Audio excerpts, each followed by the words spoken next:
Well, let's look at where it was when it was called the Kreb cycle, tricarboxylic acid cycle. Acetate would come in, and then you would essentially burn it as you went around the cycle from chemical to chemical, giving off carbon dioxide. And that energy went into making a series of chemicals called reductants, NADH and FADH.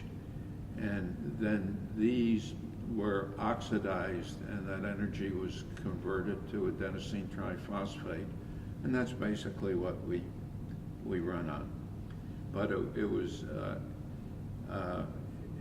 the compounds coming in, combining with oxygen, and burning, but with that, burning is perhaps not the right word, but being oxidized, and that energy going into forms which later went into adenosine triphosphate, which is kind of the energy coinage of life, in a process called oxidative phosphorylation.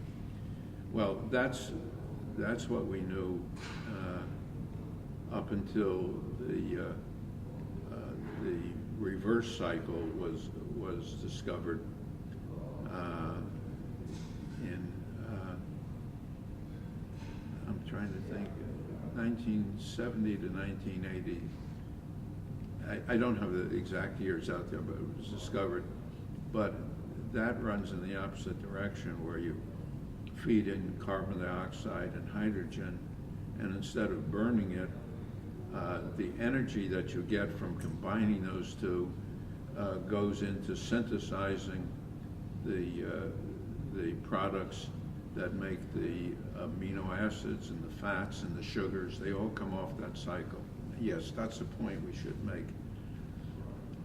If you think the important compounds of life are the amino acids,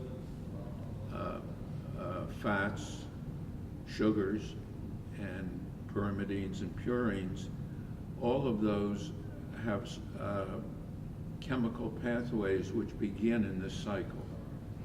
So it's the core out of which everything of all the chemistry of life comes out of this core.